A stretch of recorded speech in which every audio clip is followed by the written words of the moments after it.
sejahtera Malaysia. Selamat pagi tuan-tuan dan puan-puan. Ini ada satu gambar nih ya, saya sisipkan gambar ini, Anda lihat. Saya tidak tahu gambar ini kena edit kah, gambar ini gambar tahun zaman Firaun kah, entah zaman bila lagi, zaman dulu lagi mungkin, masih zaman Flintstone mungkin, yang ditunjuk semula kah, atau ini gambar tiada kena mengena dengan politik, mungkin hanya gambar makan malam kah, tiba-tiba diedit jadi begitu. Tapi ada kawan lah suruh saya komen sikit, ulas sikit tentang gambar ini. Apa pendapat saya tentang gambar ini, setuju kah tidak, dan apa di hati saya tentang gambar ini. Pertama sekali, itulah saya kata tadi, saya tidak pasti gambar ini gambar apa, tentang apa, diedit ke tidak. Tapi saya anggap saja gambar ini gambar yang genuine. Katakanlah pas mau bergabung dengan JRS, saya tidak setuju. Kenapa saya tidak setuju? Banyak alasannya. Kenapa? Saya pikir PAS tidak akan membawa sebarang impak, sebarang signifikan, sebarang kekuatan tambahan kepada JRS. Tidak akan membawa sebarang impak atau kekuatan kepada JRS. Yang saya nampak, ini akan menyebabkan JRS lebih dalam bahaya. Ingat, di Sabah sentimen politik dia tidak sama dengan sentimen politik di Semenanjung. Tidak sama. Di Sabah, sentimen politik di Sabah lebih bebas, pikirannya lebih bebas. Lebih bebas maksudnya, kita ini di Sabah, kita tidak politik berdasarkan kaum lagi, tidak berdasarkan agama, tidak. Politik di Sabah berdasarkan kepada lebih terbuka sekarang ini, ya, lebih terbuka. Jadi tuan-tuan dan puan, saya pikir kalau PAS bergabung dengan JRS, bukan akan menguatkan JRS, malah kemungkinan besar akan melemahkan JRS. Kenapa JRS mau gabung dengan PAS? Sedangkan parti-parti Semenanjung sendiri menolak PAS. Lagi satu, di Sabah, dia punya sentimen politik di Sabah semakin lebih kepada kesadaran kepada kekitaan. Maksud kekitaan itu ialah orang-orang Sabah sekarang, dia mau kalau yang dapat memerintah di negeri Sabah ini parti dari Sabah sendiri. Sebab itu Bersatu sudah tiada di Sabah. Bukan tiada, tapi sudah ditolak. Sekarang sudah jadi JRS, tidak ada sudah Bersatu. Jadi kalau parti dari Semenanjung sendiri menolak parti dari Semenanjung, kenapa JRS mau bergabung dengan parti dari Semenanjung? Ya, kita tahu ada parti UMNO, ada PKR, ada DAP. Tapi semua parti-parti ini dia punya kuasa kuasa dia sendiri di negeri Sabah. Dia tidak terikat sangat dengan Semenanjung. Lain dengan PAS. Dia belum settle down di Sabah ni pun. Berapa sangat ahli PAS di Sabah. Jadi memang tidak logik lah untuk JRS mau bergabung bergabung sama PAS kalau memang tujuan dia untuk menang. Sebab saya tidak nampak itu boleh menang. Enggak. Yang lagi susah, kalau sudah gabung dengan PAS, mesti PAS akan mau ada kerusi lah. Mesti PAS mau ada kerusi, mesti mau. Jadi ini boleh menyebabkan kekalahan kepada CRS. Lepas itu, takkanlah PAS mau pula bertanding di tempat yang DAP kuat atau PKR kuat atau pembangkang kuat. Dia mesti mau juga bertanding di tempat yang dia boleh menang. Masalah dia selalunya di tempat yang GRS kuat ini, sentimen dia selalunya lah, sentimen dia ialah sentimen yang memang dah suka PAS. Dah suka PAS, jadi boleh kalah nih. Jadi itulah pendapat saya. Saya pikir janganlah, tak payahlah bergabung. Tak payah bergabung. Lepas tu kawan tanya, kalau PAS sama GRS bergabung, kau mau tolong dorang kempen kah? Indah, aku tak mau tolong dorang kempen. Indah, aku mau tolong kempen. Indah, saya tidak akan tolong kempen kalau GRS gabung dengan PAS. Indah. Sebab kenapa saya tidak setuju kan? Saya tidak setuju gabungan di antara dua parti politik ini. Jadi kalau saya tidak setuju, kenapa saya mau tolong kempen pula? Tapi indahlah juga saya menghasut orang supaya jangan undi mereka. Tidaklah, suka hati korang lah. Kamu mau undi siapa, suka hati kamu lah. Itu kamu punya hal. Kita di negara demokrasi apa? Tapi saya indah akan undi GRS atau PAS kalau diorang bergabung. Indah, saya bagi tahu indah. Tapi undi adalah rahasia. Undi adalah rahasia. Tapi saya tidak kempen lah, itu saja. Tidak kempen. Lagipun saya memang dah suka berkempen. Pandai-pandai lah kamu berkempen. Semuanya kena bayar duit untuk berkempen. Jadi bikin apa? Jadi terpulang kepada anda, apa pendapat anda? Tapi saya tidak setuju lah. Saya tidak setuju. Banyak lagi sebab dia yang lain. Kalau ditulis semua sebab dia, boleh siap 13 buah buku tau. Boleh siap 13 buah buku.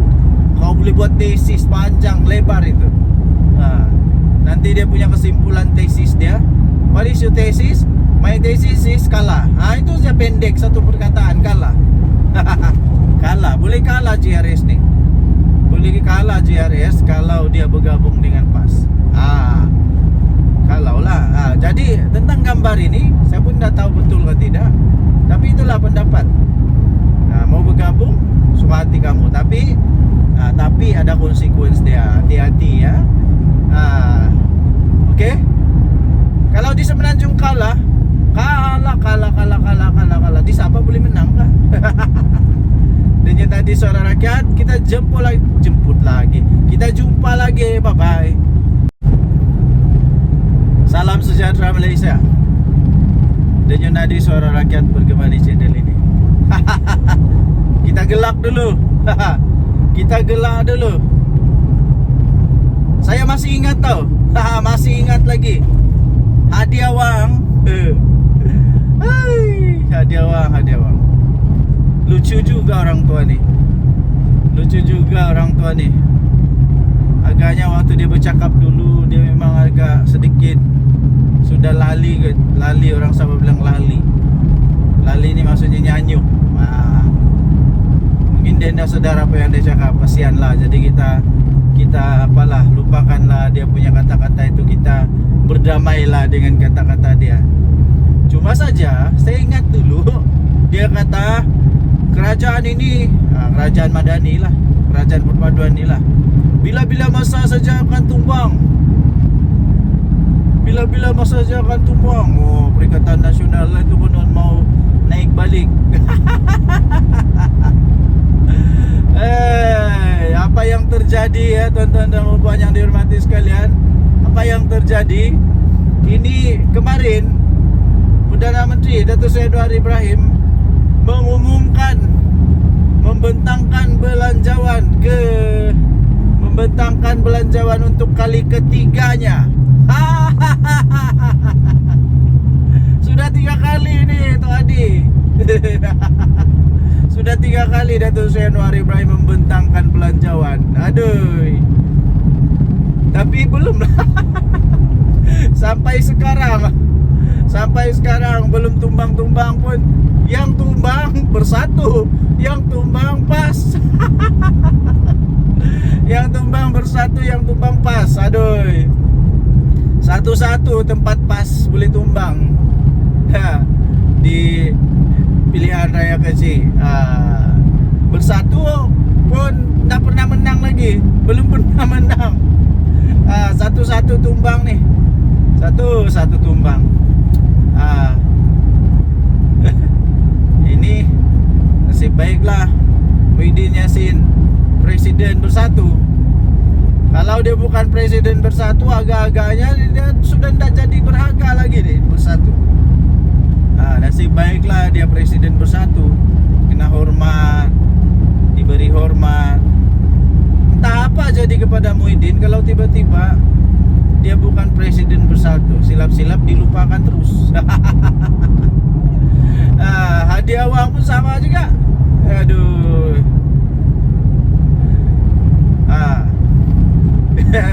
Di mana sudah yang mau kasih tumbang tuh. Beginilah saya bagi kesimpulan, Perikatan Nasional tidak akan mampu untuk membentuk semula kerajaan. Nah. Setakat ini enggak ya. Kenapa? Banyak sangat sebab dia. Banyak sangat sebab.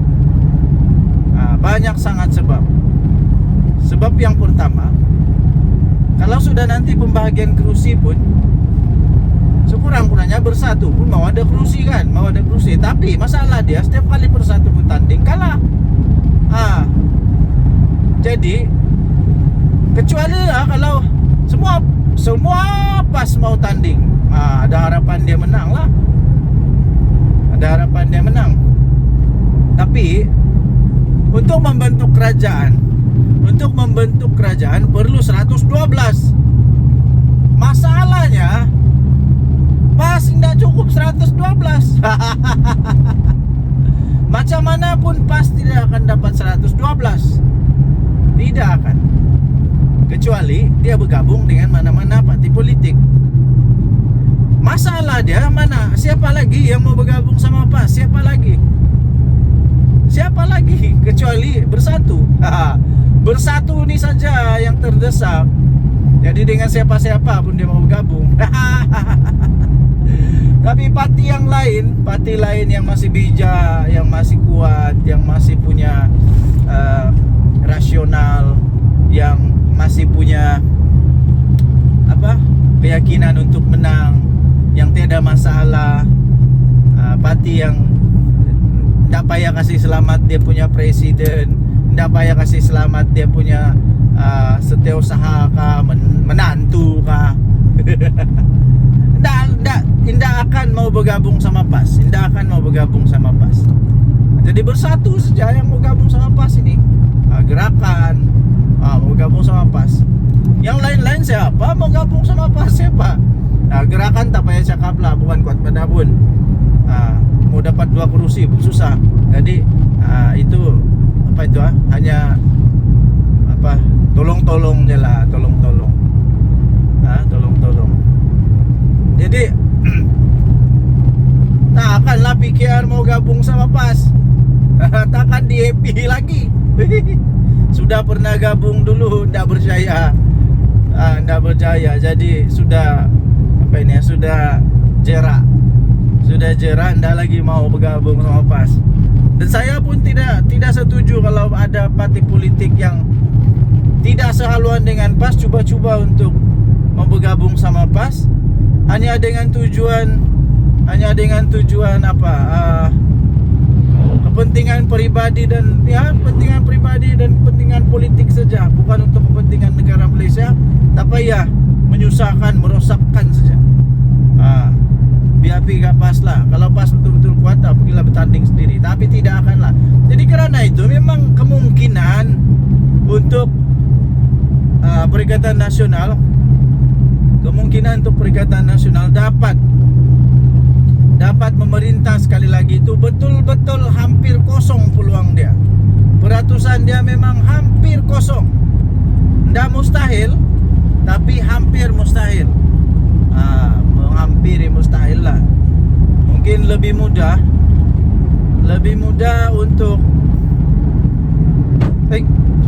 untuk orang lain jadi Perdana Menteri daripada Perikatan Nasional yang jadi Perdana Menteri. Jadi tidak ada kemungkinan lah, ya, tidak ada kemungkinan. Jadi lupakanlah mimpi-mimpi yang pelik-pelik tuh. Lupakanlah mimpi-mimpi yang pelik-pelik. Tidak ada sudah kemungkinan, ya. Hadiah uang, jangan lagi sebut-sebut mau kasih tumbang. Tidak ada sudah. GRS, GPS tidak akan bergabung sama PAS. Nggak tahu lah, bah. Nggak tahu lah macam mana. Oke, so tuan-tuan dan perempuan yang dihormati sekalian, apakah pendapat anda? Sila tinggalkan komen. Anda. Denyut nadi suara rakyat bergabung pula, bergema di channel ini. Sila tinggalkan komen anda sekali lagi. Kita jumpa lagi. Selamat pagi Malaysia. Bye bye. Salam sejahtera Malaysia. Selamat pagi tuan-tuan dan perempuan yang dihormati sekalian. Gembira hati dapat balik kampung, tengok anak, tengok isteri, paling seronok. Okey, jadi kemarin juga kita telah mendengar pembentangan belanjawan 2025 daripada Perdana Menteri Datuk Seri Anwar Ibrahim. Ramai yang tidak menjangka bahawa belanjawan kali ini adalah antara belanjawan terbaik dalam sejarah negara Malaysia. Jadi tertutuplah mulut-mulut para peragu, yang ragu-ragu, selalu kata kerajaan ini kerajaan yang kejam. Mana yang kejamnya? Kali ini betul-betul geng-geng walaun tertutup mulut. Mana yang kejamnya? Aku hairan bila kata kerajaan kali ini kerajaan yang kejam. Kerajaan yang kejam, macam-macam lah dikata. Tapi semua itu sebenarnya hanya bersifat mainan politik. Bila pemimpin dia diheret ke mahkamah sebab ada dakwaan salah guna kuasa, ada dakwaan penyelewengan. Bila pemimpin dia kena heret ke mahkamah kerana menghina institusi diraja yang memang berfakta, siap ada bukti video, katalah kerajaan ni kejam lah, tak berperiksa, macam-macam lah. Dengan belanjawan kemarin, ya, yang telah disampaikan oleh Yang Amat Berhormat Perdana Menteri Malaysia, maka dengan ini tertutuplah harapan untuk walaun dan geng-geng walaun untuk mau menumbangkan Datuk Seri Anwar Ibrahim. Tertutup sudah harapan. Langsung tiada harapan lagi. Apa tidak? Semua belanjawan itu memang mendatangkan manfaat yang besar sangat kepada rakyat. Saya fikir ada banyak yang telah dibentangkan oleh Datuk Seri Anwar Ibrahim Perdana Menteri Malaysia yang belum pernah dilakukan oleh mana-mana Perdana Menteri. Banyak sangat. Jadi para walaun sekalian, tertutuplah mulut kamu. Di mana belanjawan yang kamu tidak puas hati lagi? Ada saja mesti tidak puas hati. Macamlah dia bagus sangat. Macam lah dia bagus sangat. Waktu jadi Perdana Menteri dulu, Muhyiddin Yassin buat apa? Muhyiddin Yassin buat apa? Waktu jadi kerajaan dulu, Perikatan Nasional buat apa? Apa sumbangannya kepada negara? Waktu dulu Perikatan Nasional memerintah, hutang negara makin bertambah kah atau makin berkurang? Bila Datuk Seri Anwar Ibrahim ambil alih jadi Perdana Menteri, terkejut juga Den. Terkejut juga Den. Wah, begini banyak hutang negara. Begini banyak hutang negara. Siapa Perdana Menteri waktu tu? Terkejut juga Den. Begini masalah negara, banyak yang penyelewengan. Sampai ada menantu melarikan diri keluar negara pula tu. Mana yang bagus sangat tu? Ini belum lagi. Kejap lagi kita akan bongkar satu rahsia lagi. Satu rahsia lagi yang betul-betul luar biasa ya. So, keep in touch. Keep in touch. Orang kata keep in touch. Jangan kemana-mana. Okey, baik. Kerana itu ya, tuan-tuan dan puan, anda boleh tinggalkan komen anda. Apa yang anda paling suka? Apa yang anda paling suka dengan belanjawan 2025? Apa yang anda paling suka dengan belanjawan 2025? Bagi saya secara pribadi, semua belanjawan itu saya suka. Ditambah lagi apabila Datuk Seri Anwar Ibrahim punya ucapan itu, dia sebut lagi nama-nama rakyat Malaysia yang maharin, yang biasa-biasa, pelajar biasa, yang dia sebut, yang telah mengharumkan nama negara. Itu menunjukkan rasa apa? Rasa menghargai dia kepada rakyat maharin. Inilah dia. Okey, so apa belanjawan yang anda suka? Apa isi belanjawan yang anda suka ya? Sila tinggalkan komen anda. Denyut Nadi Suara Rakyat bergema di channel ini. Jangan lupa untuk tinggalkan komen anda. Kita jumpa lagi. Bye-bye. Okey, salam sejahtera Malaysia. Denyut Nadi Suara Rakyat bergema di channel ini. Okey, pagi ini saya jalan di hutan. Kamu boleh dengar bunyi cengkerik yang bising tu. Memang tempatnya hutan. So saya sengaja pagi ini mengambil ketenangan sedikit. Sambil kita buat satu ulasan tentang apa yang dikatakan oleh seorang ni lah. Dia kata pada zaman PM Anwar ni, dosa kalau jadi kaya. Apa benda yang kau cakap ni pakcik? Pertama sekali saya mau tanya, kau tu maha kaya kah?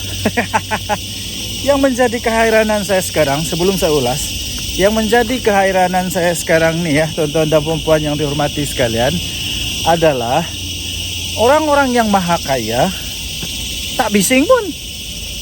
Orang-orang yang maha kaya, orang-orang yang betul-betul kaya ni tak pun bising.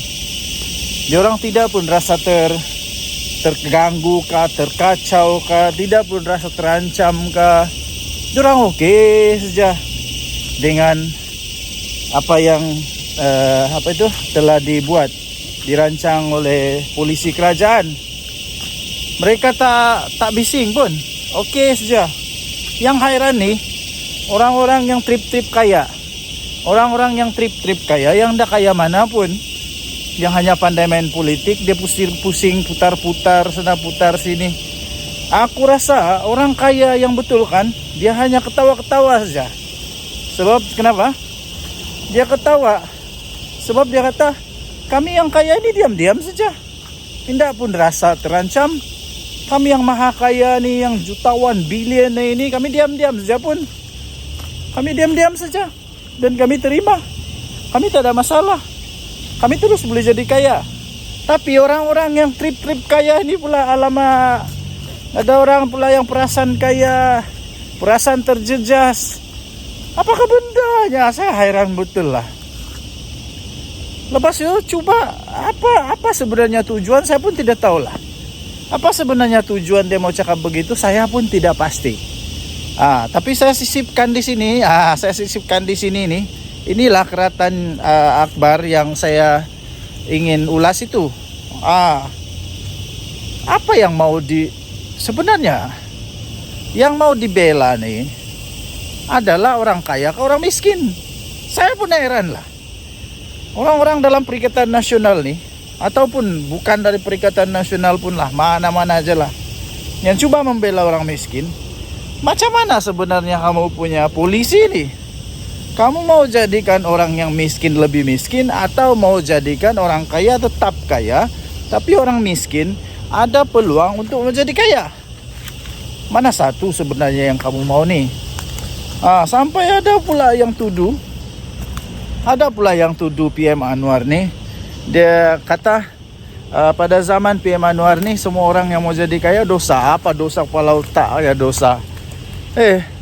Saya rasa pada zaman sekarang nih, orang lebih senang mau jadi kaya lah zaman Anwar. Zaman Perdana Menteri PM Anwar, PM10 sekarang nih, saya rasa orang lebih senang untuk jadi kaya tau. Lebih mudah. Sebab tidak ada lagi monopoli. Siapa-siapa boleh. Pertama. Kedua, tidak ada lagi rasuah.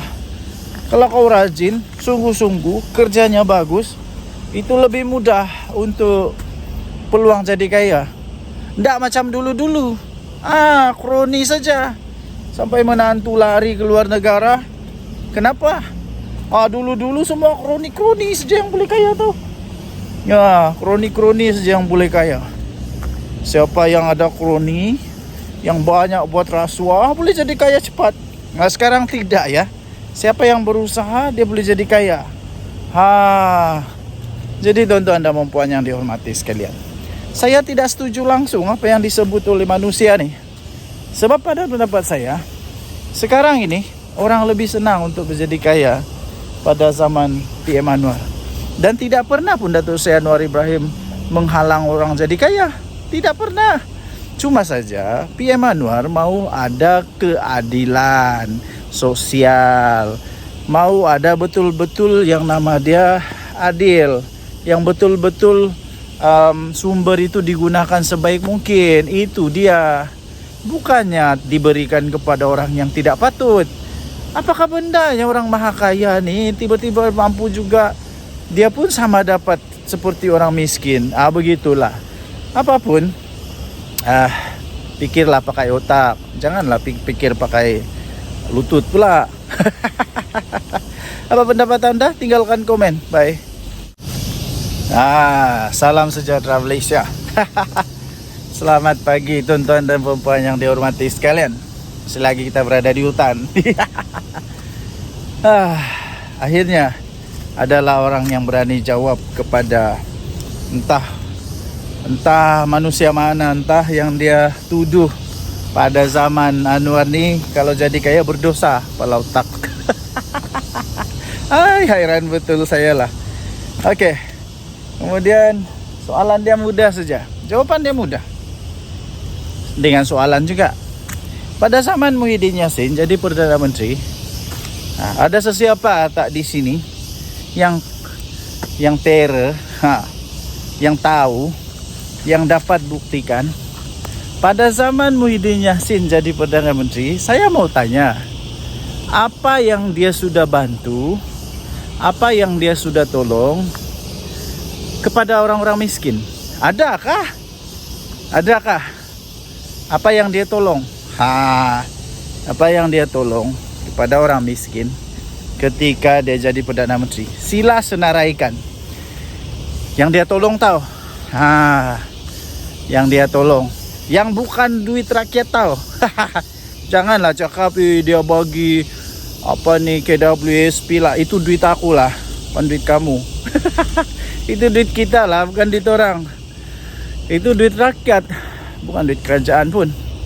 Jadi apa yang Muhyiddin ada tolong orang miskin pada waktu dia jadi Perdana Menteri? Sila senaraikan.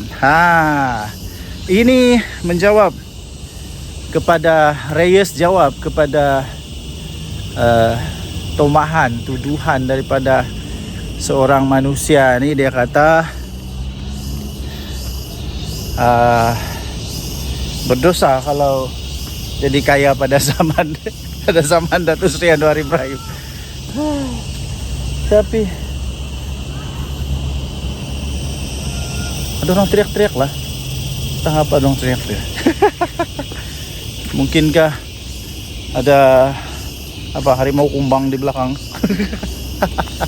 Atau beruang. Oke. So, pada pendapat saya, sekali lagi saya ingin nyatakan bahwa sebenarnya pada zaman PM Anwar sekarang ini, manusia lebih senang, lebih terbuka untuk boleh jadi jutawan berbanding dulu-dulu, berbanding daripada zaman-zaman penuh dengan apa namanya, penuh dengan kroni. Buktinya tengoklah Jana Wibawa siapa yang dapat. Tengoklah projek-projek yang lain siapa yang dapat. Siapa yang kantoi dengan minyak masak. Tengoklah kan. Jadi saya ingin sabarlah. Seperti Reis kata, dia tanya, pada zaman Muhyiddin jadi Perdana Menteri, apa yang dia sudah buat untuk orang miskin? Jawab, jangan tak jawab.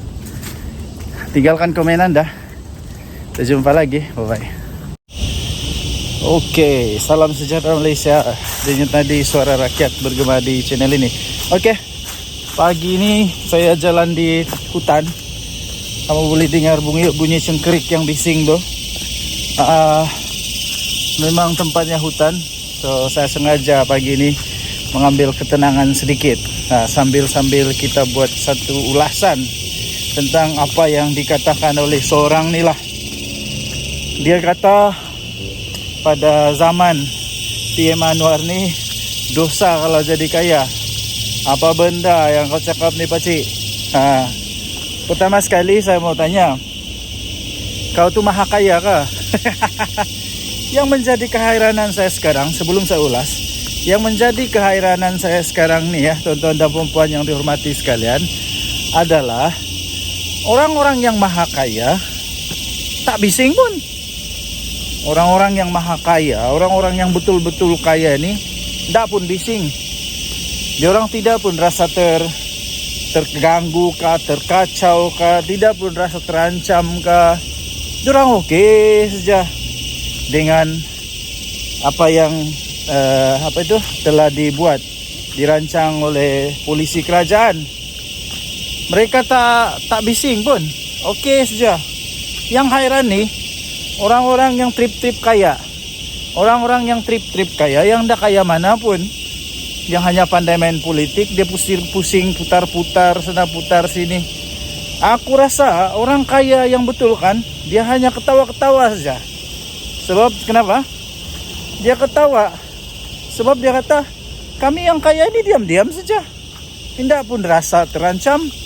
Kami yang maha kaya ni, yang jutawan bilion ini, kami diam-diam saja pun. Kami diam-diam saja dan kami terima. Kami tak ada masalah. Kami terus boleh jadi kaya.